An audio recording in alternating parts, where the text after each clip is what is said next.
नमस्कार दोस्तों, OCN network में आपका स्वागत है। मैं हूं ओमकार चौधरी। दो तीन विषयों पर बात करेंगे। एक, मद्रास हाई कोर्ट ने तमिलनाडु सरकार को जमकर फटकार लगाई है। और यह फटकार क्यों लगी है? अदालत ने कहा है कि राजनीति के लिए आप कानून व्यवस्था के नाम पर डर फैला रहे हैं, और जो कार्तिकेय दीपम जलाने का जो फैसला कोर्ट ने सुनाया था कि उसकी जो इजाजत दी थी, उसको राज्य सरकार तरह तरह के बहाने बना करके टालने की कोशिश कर रही है। कानून व्यवस्था खराब हो जाएगी, ये हो जाएगा, वो हो जाएगा। एक आस्था से जुड़ा हुआ मामला है। देवताओं की स्तुति में एक पहाड़ी पर, एक पर्वत की शिखा पर दीपक जलाना है, और राज्य सरकार राजनीतिक कारणों की वजह से एक ऐसा माहौल क्रिएट कर रही है।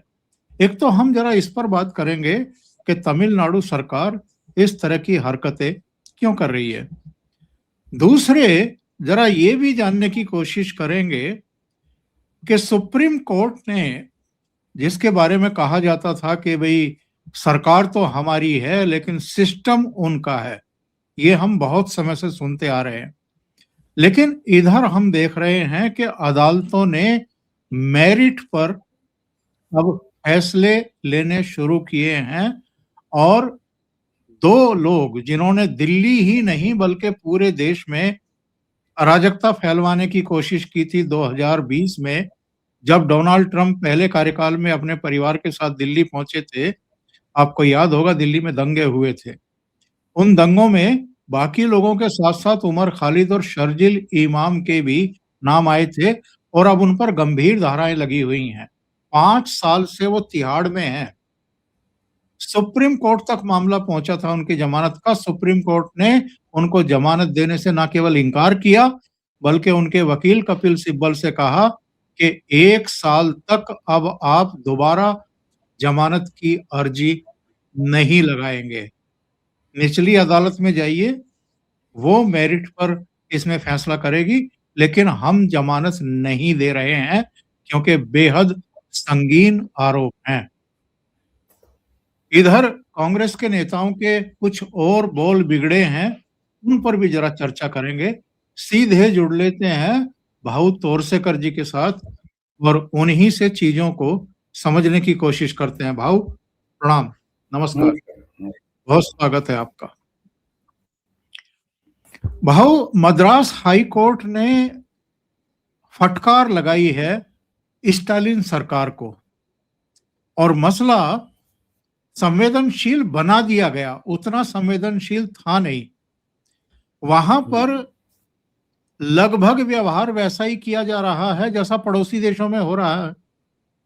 पाकिस्तान में जो हिंदुओं के या अल्पसंख्यकों के धार्मिक रीति रिवाज हैं, जो परंपराएं हैं, उनको न केवल रोका जाता है बल्कि धर्म स्थलों को गिरा भी दिया जाता है। तरह तरह के अत्याचार, दमन किए जाते हैं।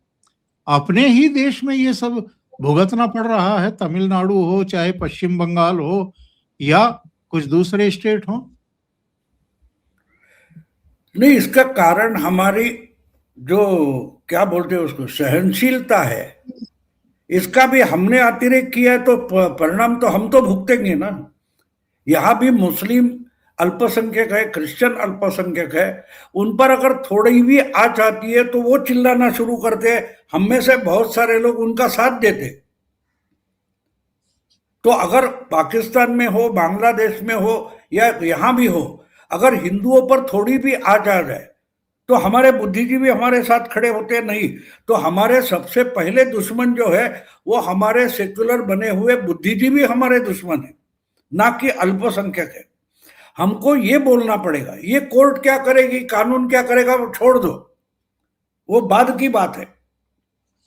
देखो, बीमारी कहां फैली है। आप वहां जाओगे कोरोना होगा, यहां जाओगे प्लेग होगा, वो बात अलग है। लेकिन प्लेग होने के लिए मेरे शरीर में दुबलेपन होना जरूरी होता है। अगर मेरा शरीर अगर कंडम है, दुखड़ाइट है, वो उतना स्वास्थ्यपूर्ण नहीं है तो पहला दोष मेरा होता है, बीमारी का नहीं होता। तो जब तक हिंदू समाज में हम ये क्लियर नहीं करते कि हमें जो हमारे आस्थाओं के खिलाफ बोलने वाले लोग हैं उनका बंदोबस्त हम पहले करेंगे। जो हिंदुत्व के खिलाफ बोलेगा उसको किसी भी चुनाव में हिंदू वोट नहीं देगा। इस ढंग से हमको आगे बढ़ना चाहिए। बाद में कोर्ट क्या करेगा, कानून क्या करेगा, कॉन्स्टिट्यूशन क्या है, संविधान क्या है, वो सब बाद की बात है। क्या होता है, हम इन पर चर्चा करते हैं और एक तरीके से उनको बढ़ावा देते हैं। उसमें लॉजिक ने भाड़ में गया लॉजिक। कोई भी मुस्लिम या क्रिश्चियन जब उसकी आस्था पर बात आती है तो लॉजिक पर बात नहीं करता। अगर सामने वाला कोई परमाणु बम बनाता है तो उससे लड़ने के लिए हमको परमाणु बम बनाना पड़ेगा। और हम गांधी का देश है, हम ये है, हम वो है, ये फालतू की चर्चा नहीं करनी चाहिए और हमको उसमें लॉजिक बिल्कुल ढूंढना नहीं चाहिए। बस जो कोई बोल रहा है, जो डीएमके बोल रहा है, बस डीएमके गलत है। तो जब तक सामने वाला डीएमके की गलती मान नहीं लेता और डीएमके को कंडेम नहीं करता तब तक हम सामने वाले का आर्गुमेंट सुनेंगे तक नहीं। ये तरीके से जाना पड़ेगा। हम उनसे क्या करते, विमर्श करते, विचार विनिमय। अरे कह का विचार, दो थप्पड़ लगाओ, मामला खत्म। बाबा का बुलडोजर चल जाता है तो अपने आप सब सीधे हो जाते हैं। तो ये बात माननी पड़ेगी, ये क्या सही है क्या गलत है, इसकी चर्चा बहुत 70-80 साल से चल रही है। बात साफ है। अगर आपको मैं तो एक भूमिका लेकर बोलता हूं कि अगर यहां से भागना पड़ेगा तो जाओगे कहां, ये मुझे बताओ, और बाद में सब सेक्युलर में मान लेता हूं, आपका सब लिबरल में मान लेता हूं। लेकिन अगर मुझे इस भारत भूमि से भागना पड़ेगा अपनी आस्था के साथ जीने के लिए तो मैं कहाँ जाऊंगा, वो जगह मुझे दिखाओ। मैं आपके लिबरलिज्म मान लेता हूं, नहीं है तो ये नाटक बंद करो। आप भी उतने ही गुनहगार हो जितना कोई जिहादी है उतना। बस बात साफ होती है। ये क्या होता है, ये हमको शिकंजे में लेते हैं, हमसे बात शुरू करते हैं लॉजिकली बात। लॉजिक छोड़ दो, भाड़ में गया लॉजिक। अगर आपको आपकी आस्था बचाने, इस्लाम की बुनियाद क्या है, क्रिश्चियनिटी की बुनियाद क्या है, सबसे पहले आस्था है। कभी वेटिकन या मक्का पर चर्चा होती है तो राम जन्मभूमि पर, वाराणसी पर क्यों चर्चा होती है? कोई चर्चा की जरूरत नहीं है। तो है यह भोलेनाथ का, अगर वाराणसी में काशी का मंदिर है तो है, उस पर चर्चा नहीं होनी चाहिए। वेटिकन पर चर्चा नहीं होती। तो हम इस चर्चे में जाते हैं तो हम ही उनको कोऑपरेट करते हैं हमारे दुश्मनों से। गांधी जी का एक बढ़िया वचन मुझे याद आता है। गांधी जी बोलते हैं कि कोई भी आपके कोऑपरेशन के सिवा आपका इंसल्ट तक नहीं कर सकता। हमले की बात दूर की। तो हमको इतना सजग होना पड़ेगा। हमको उनके एजेंडे पर चर्चा नहीं करनी है, हमको अपने एजेंडे पर उनको चर्चा में लाना है। लेकिन हम, हाँ, संजय राउत क्या बोला, पृथ्वीराज चौहान क्या बोला, स्टालिन ने क्या कहा, इस पर हम चर्चा शुरू करते हैं तो हमसे ही एक तरीके से हम ढीले पड़ना शुरू हो जाते हैं। वो रोकना पड़ेगा। ये कितना नालायक है उस पर चर्चा करनी है, ये कितना देशद्रोही है उस पर चर्चा करनी है, ताकि जो सुनने वाले हैं उनके दिमाग में आ जाए कि भाई ये बोल रहा है वो बिल्कुल सही है। आगे चलकर हमारे बच्चे पोते जो है उनके लिए संकट पैदा होने वाला है। तो सवाल ये पूछो, अगर पृथ्वीराज चौहान ऐसे बोल रहे हैं या स्टालिन कुछ बोल रहा है तो उससे मेरे बच्चों को धोखा है, हमारे अगली नस्लों को धोखा है। इस लेवल पर जाना चाहिए।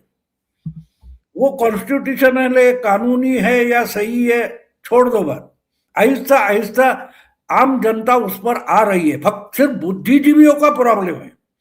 मैं हमेशा एक बात कहता हूं कि दुनिया का इतिहास हम चेक करेंगे तो बुद्धिजीवियों ने प्रॉब्लम बनाए और अनाड़ी जो है उन्होंने सॉल्व किए, क्योंकि वो चर्चा में नहीं जाते, बस काम खत्म कर देते हैं, मामला आसान हो जाता है। तो इसलिए जो कुछ हुआ है कोर्ट में हुआ है, होगा। अब ये बात है कि ये इसमें है कि नहीं, कानून का इतना जंगल खड़ा कर दिया है कि आप सिर्फ सांस लेते हो तो भी आप गुनहगार हो, ये प्रूव हो सकता है। इतना कानून का जंगल है। आपको पता नहीं कि इस कानून में के आधार पर आप कुछ करने जाओगे तो वो कानून टूट जाएगा। घर में इतना सामान भर के रखा है कि कोई चूहा घुसा है, कोई कॉकरोच घुसा है, तो उसको पकड़ने या मारने जाओगे तो अरे टीवी टूट जाएगा, अरे अलमारी का कांच टूटेगी, अरे ये होगा, ये बर्तन, अरे क्या है। तो जंगल कम करो, काम खत्म हो गया। घर का सामान जो रोजमर्रा की चीज नहीं है वो क्यों भर के रखते हो?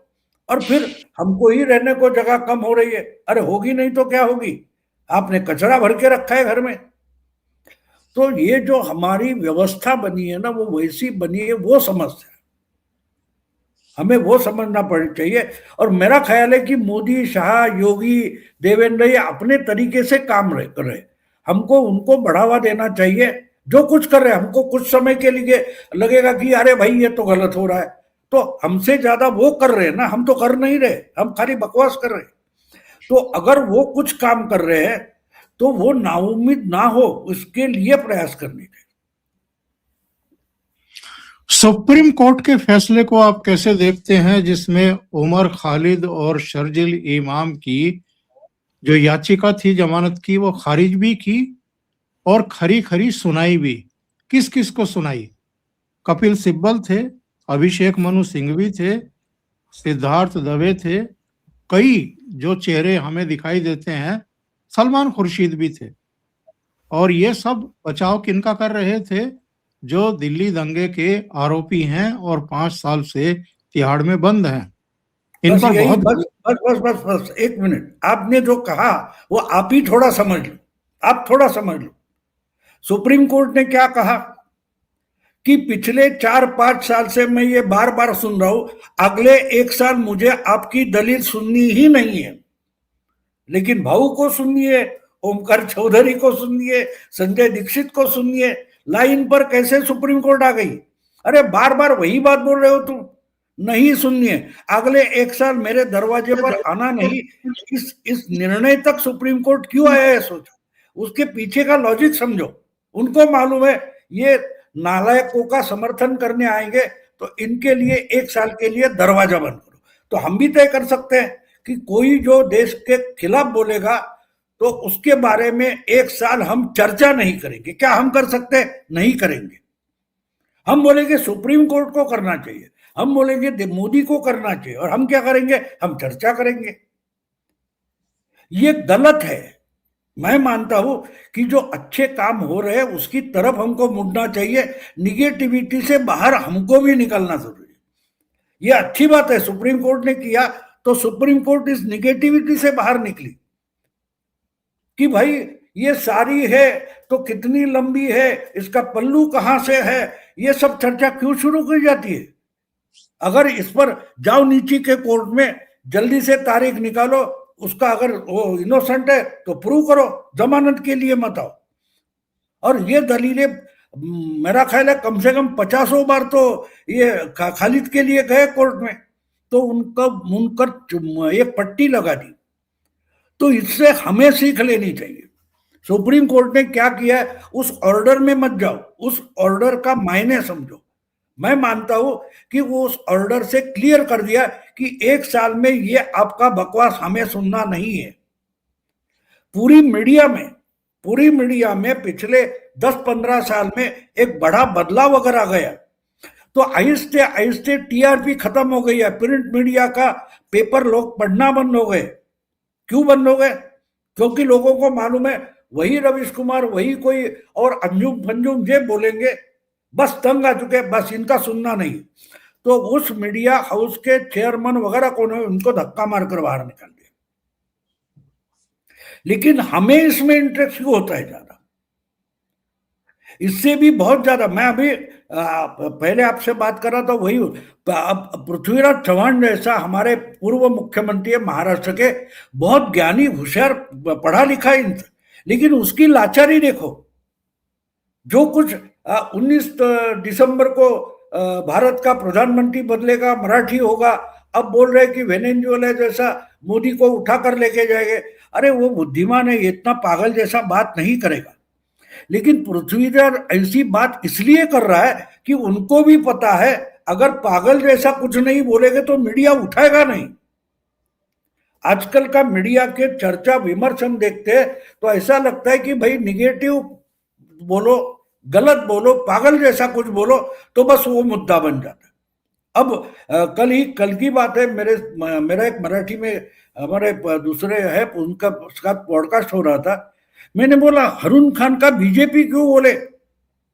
अरे जो अमित शाह टर्म था उसने 50 मिनट का भाषण किया है, उसमें 10 सेंटेंस सिर्फ क्या बोलते हैं उसको, पठान के बारे में, खान के बारे में थे।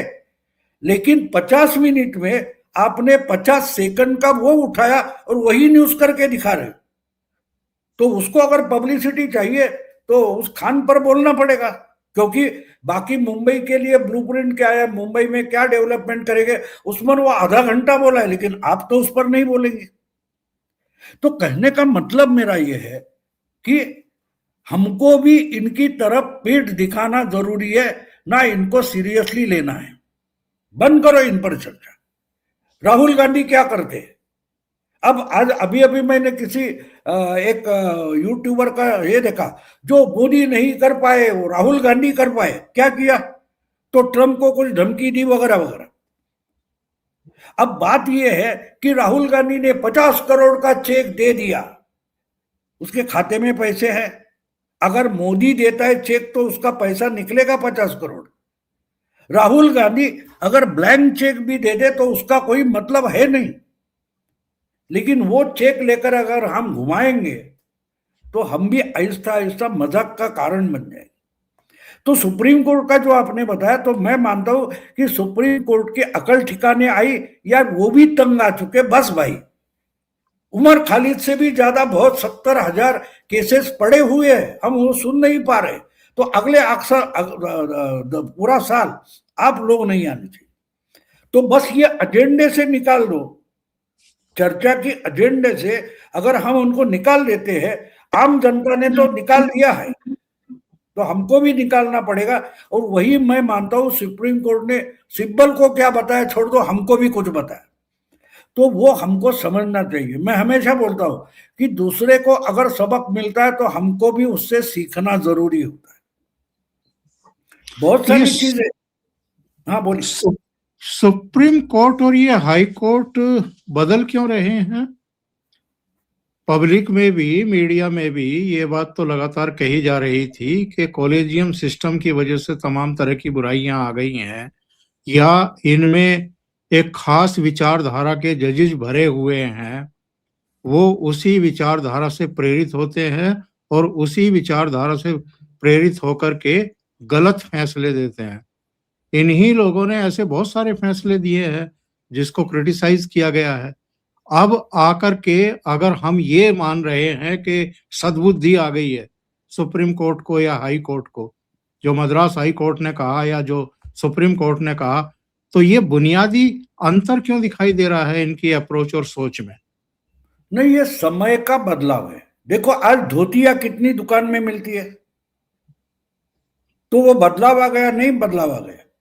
आज अगर लोग घर से बाहर निकलते हैं, ज्यादा धोती संभालने में तकलीफ होती है तो लोग पतलून पहनते हैं, दुकानें पतलून की हो गई। तो ये मैं बदलाव नहीं मानता, ये समय की मांग होती है, समय की मांग होती है। अगर मीडिया में ये सब चीजें नहीं चल रही है, हमारा पेपर नहीं चल रहा है, तो बहुत सारे संपादकों को नारियल देकर घर से मीडिया हाउसेस ने भगा दिया है ना। अब कल की बात है ना, कोई वो लल्लन टॉप वाला, उसको भी निकाल दिया। तो क्यों निकाल दिया वो सोचो, क्योंकि जो जिसने पैसा लगाया, कैपिटल पूंजी लगाई, उसको भी उससे प्रॉफिट चाहिए। अगर प्रॉफिट नहीं मिल रहा है तो कारण क्या है? वो ढूंढते भाई इसके सब्जेक्ट सारे लोगों को नापसंद सब्जेक्ट ले रहा है, तो हमको इसको भगाना पड़ेगा, तो ले लेते। तो वैसे ही सुप्रीम कोर्ट में बैठे जज जो होते हैं वो भी इंसान है आखिर, उनको भी पता चलता है कि जो हम संविधान या कानून का विमर्श है उसके आधार पर बहुत बढ़िया बोल रहे हैं, लेकिन अगर जनता नहीं तो एक दिन जनता कोर्ट में घुसकर मारेगी भी। ये जब रियलाइजेशन हो जाता है तो उनको बदलना पड़ता है। आपको एक बात याद दिला दूं कि जब दीपक मिश्रा सुप्रीम कोर्ट के सरन्यायाधीश थे, चीफ जस्टिस थे, उस वक्त 4 जजों ने बगावत कर दी थी। आपको याद होगा, चेलमेश्वर, गोगोई वगैरह जजेस ने प्रेस कॉन्फ्रेंस की थी, सब कुछ हो गया था। और उसके बाद जब आगे चलकर गोगोई खुद चीफ जस्टिस बने तो उन्होंने पहले ही दिन प्रशांत भूषण को अपने कोर्ट से निकाल बाहर किया था। तो वो बदलाव था? बिल्कुल बदलाव नहीं था। आहिस्ता आहिस्ता उनके भी समझ में आता है कि एक बात होती है, जब तक एक पत्थर को आप भगवान मानते हो तब तक वहां मत्था टेकते हो। जिस दिन आपको रियलाइज हो जाता है कि भाई ये तो पत्थर है, तो आप नहीं मत्था टेकोगे। तो पत्थर को भी ये ध्यान में रखना पड़ता है कि जब तक लोग मुझे भगवान मानते हैं तब तक मत्था टेकेंगे। तो ऐसा मुझसे कुछ नहीं होना चाहिए कि लोगों के समझ में आ जाए ये पत्थर है। तो ये अगर रियलाइजेशन कोर्ट में आ रहा है, मीडिया में आ रहा है, हर जगह आ रहा है, तो उससे लोग बदल रहे हैं, दुनिया जमाना बदल रहा है। उसमें कोई बड़ी बात नहीं, वो समय की मांग होती है हर चीज की। म्यूजिक में, फिल्मों में बदलाव आ रहा है। आपने अभी अभी देखा होगा, धुरंधर में इतनी धमाल कर दी है। अरे एक समय था कि एक देश प्रेमी या एंटी पाकिस्तान फिल्म बनती है तो उसको, आपको याद होगा, कश्मीर फाइल्स, कश्मीर फाइल को थिएटर मिलने में तकलीफ हो रही थी 8 साल पहले। आज धुरंधर के लिए हर थिएटर रेडी है। क्यों? यह बदलाव कैसे आया? पर अगर कश्मीर फाइल धंधा करती है, वैक्सीन वॉर धंधा करती है, ताशकंद फाइल धंधा करती है, तो पूंजी लगाने वाले आ गए, थिएटर भी आ गए। तो ये बदलाव है? बिल्कुल बदलाव नहीं, वो समय की मांग होती है। मोदी भी समय की मांग थी। लोग तंग आ चुके थे इनके सेक्युलरिज्म से। इसलिए 8 चुनाव के बाद अगर मोदी को सिंगल पार्टी मेजॉरिटी आई, क्योंकि वो समय की मांग थी। और उस बदलाव के लिए आंदोलन सेक्युलर लोगों ने छेड़ा था। केजरीवाल हो वगैरह वगैरह जो कोई थे लोकपाल आंदोलन में, उसमें कोई आरएसएस नहीं थे ना, उसमें कोई हिंदुत्ववादी नहीं था। लेकिन उनमें भी बहुत सारे लोग थे कि वो बदलाव चाहते थे।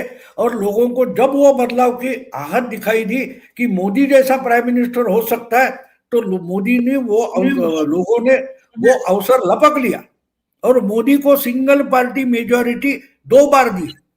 तो वो मैं बदलाव नहीं मानता, मैं मानता हूं कि ये समय की मांग होती है। अगर समय की मांग के साथ आप नहीं बदलोगे तो आप इतिहास में जमा हो जाते हो, आप खुद इतिहास बन जाते हो, क्योंकि वर्तमान में जीने लायक आप नहीं बचे। यही उसका तथ्यार्थ होता है।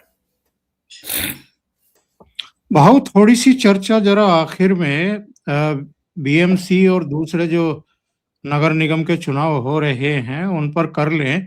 अभी ताजा खबर ये आ रही है कि अंबरनाथ में बीजेपी और कांग्रेस ने गठबंधन कर लिया है। हाँ, वो लोकल है, उसमें क्या बड़ी बात है। देखो, एक बोरा चावल आप लाते हो, उसमें 4-10 कंकड़ होते हैं तो उसमें गड़बड़ नहीं होती। कंकड़ निकालकर समय पर, खाने के समय पूरा बोरा निकालकर उसमें से कंकड़ आप नहीं निकालते। आप में आपको जितना चावल पकाना है उतना निकालते हो, उसमें अगर कंकड़ होगा तो निकालते हो।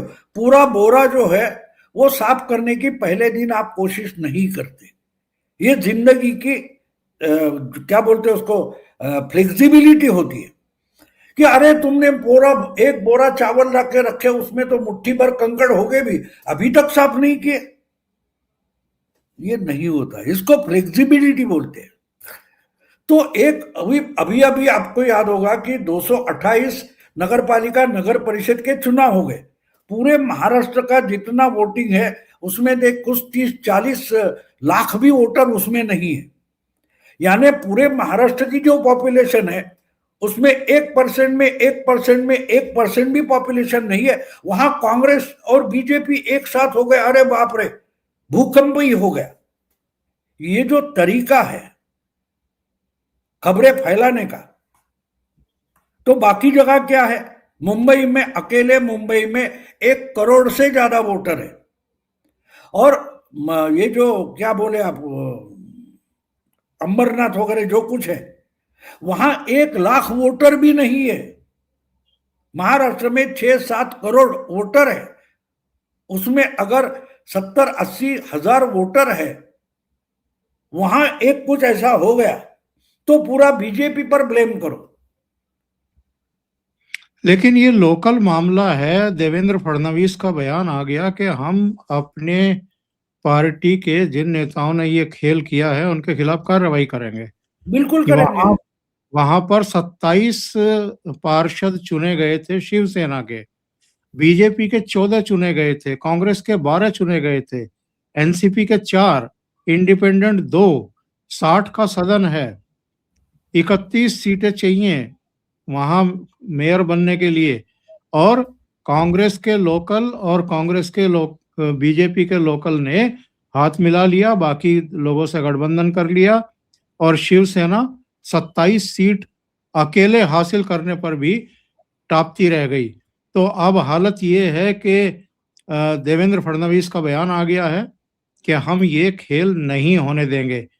तो ये बड़ा दिलचस्प चुनाव हो रहा है इधर। बिल्कुल नहीं, नहीं, नहीं, नहीं, नहीं, बिल्कुल दिलचस्प नहीं है, बिल्कुल दिलचस्प नहीं है। 2.5 साल के लिए सबसे बड़ी पार्टी होकर देवेंद्र फडणवीस अपोजिशन लीडर बने बैठे थे। जो कोई आज इसको अनैतिक बोल रहा है, उसको पहले ये बोलना चाहिए था, उद्धव ठाकरे शरद पवार नाम के 1 नंबर के खलनायक किसी महाराष्ट्र में पैदा हुए, उसकी ये नाजायज औलाद है अमरनाथ में, ऐसा बोलो तो मैं मान लूंगा। आपने आदर्श क्या दिया था 2019 के चुनाव के बाद? अरे भाई, किसी के साथ जाकर चुनकर आओ और बाद में जिसको चाहिए वो इकट्ठा हो जाओ, बहुमत दिखाओ और ले जाओ। और आपको याद होगा जयपुर में मैंने 3 साल पहले एक बोला था, डेमोक्रेसी की वैल्यू क्या है। हमारे महाराष्ट्र में जो स्पीकर हुआ करते थे, सभापति, विधानसभा के अध्यक्ष थे अरुण गुजराती, उन्होंने उस बार 99 में बताया था, 26 साल पहले, कि अब हमारी डेमोक्रेसी आंकड़ों की है। 51 दिखाओ, तुम पूरे के पूरे 100 ले जाओ, आपके पास 49 है तो तुम भिखारी हो। ये हमारी डेमोक्रेसी आंकड़ों की है। अगर ये गलत है तो मुझे एक बताइए कि नीतीश आएगा, नायडू आएगा और मोदी सरकार गिर जाएगी, ये बोलने वाले क्या आज बोल रहे हैं? आज अचानक उनको अमरनाथ सबसे बड़ा लग रहा है और देश का पार्लियामेंट बिल्कुल छोटा है अमरनाथ की नगर पालिका से। अगर वो लोग जो आज अमरनाथ में जो कुछ हुआ वो गलत है, अनैतिक है बोल रहे हैं, उनके लिए मेरा सवाल है, अगर आपने नीतीश और नायडू के बारे में अनैतिक बातें मत करो ऐसा कांग्रेस को कहीं टोका होगा प्रवक्ता को, तब आप आज अनैतिक बात करो। लेकिन आज उस अनैतिक शब्द का इस्तेमाल करने का अधिकार भी आपको नहीं रहता। अगर आप मोदी को गिराने के लिए नीतीश और नायडू निकल कर आएंगे या बात कर रहे हो, अगर वो अनैतिक नहीं है तो अमरनाथ में जो हुआ वो अनैतिक नहीं है, अजूबा नहीं है, क्योंकि हमारी डेमोक्रेसी आंकड़ों की है। हाँ, उसको भाजपा निकाल दे, वो करे, वो अलग है, वो अलग है, वो मैं उस पर नहीं बोलूंगा। लेकिन अगर वो नैतिक था, अगर वो संवैधानिक था, तो ये पूरा का पूरा संवैधानिक है। क्योंकि एक बात ध्यान में रखो, एक बात ध्यान में रखो, जो चुनकर आता है वो पार्टी का बाद में है, पहले वो इंडिविजुअल है। उस वार्ड के, उस चुनाव क्षेत्र के वोटर ने उसको अपना प्रतिनिधि करके चुना है, वो पार्टी का गुलाम कब से बन गया? ये कहां की डेमोक्रेसी? अगर वो लोग चाहते हैं कि हमको ये अपोजिशन लीडर चाहिए, ये मेयर चाहिए, तो उनका वो पूरा अधिकार है, पार्टी उसमें हस्तक्षेप करे, वो अनडेमोक्रेटिक है। नहीं, लेकिन पार्टी तो हस्तक्षेप कर रही है। देवेंद्र फडणवीस ने कह दिया कि हम ये नहीं मानेंगे और हम 2.5 साल से जिनके साथ सरकार चला रहे हैं, शिवसेना यानी शिंदे सेना, हम उसके साथ हैं, इस तरह के गठबंधन के साथ नहीं है। नहीं, वो उनको बोलना जरूरी है क्योंकि बीएमसी के चुनाव चल रहे हैं। वो बोलेंगे, लेकिन देखो ये अंदरूनी झगड़े चलते रहते। आपको याद होगा नागालैंड में पवार की पूरी पार्टी बोली वहां की कि हम तो बीजेपी की गवर्नमेंट, बीजेपी की मिलीजुली सरकार है, उनके साथ जाएंगे। आप हाँ बोलो या ना बोलो, हम पार्टी बदल कर वहां जाएंगे। तो पवार ने ओके दिया था, ये कोई पुरानी बात नहीं है। तो ये 2 मिनट के लिए कोई हीरो बनता है, 2 मिनट के लिए कोई विलन बनता है, वो चर्चा करने का बड़ा विषय नहीं मानता। हाँ, राज्य की लेवल पर होता है तो अलग बात है। 1973 में मुंबई में वंदे मातरम पर बड़ा बवाल मचा था और बाला साहब ठाकरे ने वंदे मातरम पर ही बीएमसी के चुनाव लड़े थे। लेकिन चुनाव खत्म होने के बाद उसी मुस्लिम लीग के 11 कारपोरेटर का सपोर्ट लेके सुधीर जोशी को मेयर बनाया था। तो वो क्या था? वो नैतिक था। तो ये नए नए बच्चे हैं, उनको नैतिक क्या होता है, अनैतिक क्या होता है पता नहीं है। तो वो चर्चा होती रहती है। हम जैसे लोगों ने, मैच्योर लोगों ने उस पर ज्यादा ध्यान देने की जरूरत है। लोकल मामला है, चलता रहता है, ऐसा इधर उधर थोड़ा बहुत हो जाता है। लेकिन उससे पार्टियां नहीं चलती। जो नेशनल पार्टियां है, क्षेत्रीय पार्टियां है, वो लोकल लेवल पर जो करती है उस पर इसका इम्पैक्ट कितना होगा वो देखा जाएगा। और इसलिए देवेंद्र ने बोला है कि ये चलने नहीं देंगे। ये चलने कब तक नहीं देंगे? 16 तारीख तक। 16 तारीख के बाद सब चुपचाप हो जाएगा। आपको याद होगा कुमारस्वामी मुख्यमंत्री बने थे, येदियुरप्पा उप मुख्यमंत्री बने थे, तो लोगों को दिखाने के लिए रुमाल आंखों को लगाकर देवेगौड़ा रोते बैठे थे, याद है आपको? और आगे जाकर वही देवेगौड़ा मेरे ही बेटे को मुख्यमंत्री कंटिन्यू करो, इसके लिए अडवाणी के दरवाजे पर जाकर खड़े रहते। तो ये ड्रामा चलता है, उसको हम कितना सीरियस लेंगे उसमें है। और ये राज ठाकरे और उद्धव ठाकरे के साथ आने का कोई फायदा इनको मिलेगा क्या, दोनों भाइयों को? अगर नुकसान ही नहीं हुआ है तो फायदा क्या होगा? राज ठाकरे निकल गया, उसका जो नुकसान था 2009 में हुआ था। उसके बाद राज ठाकरे का कोई बड़ा इम्पैक्ट 2014, 2019 और 2024 के चुनाव में दिखाई नहीं दिया।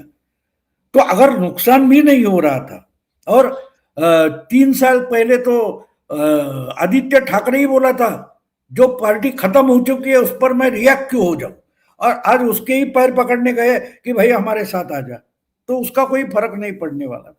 लोग मन बना चुके हैं तो उसी तरीके से उसके रिजल्ट आएंगे, उसमें कोई बड़ा फर्क नहीं पड़ेगा। भाऊ बहुत बहुत धन्यवाद जुड़ने के लिए और कई विषयों पर अपडेट देने के लिए। दर्शकों से निवेदन है, आपको ये चर्चा अच्छी लगी हो तो लाइक करें, इस वीडियो को फॉरवर्ड करें। अभी तक चैनल सब्सक्राइब नहीं किया है तो सब्सक्राइब कर लें और साथ में लगे बेल आइकॉन को दबा दें ताकि आगे आने वाले वीडियो और उनके नोटिफिकेशन आपको मिलते रहें। भाव के 2 चैनल हैं, मराठी में प्रतिपक्ष और हिंदी में प्रतिवाद, उनको भी आप सब्सक्राइब करें। बहुत बहुत धन्यवाद। नमस्कार।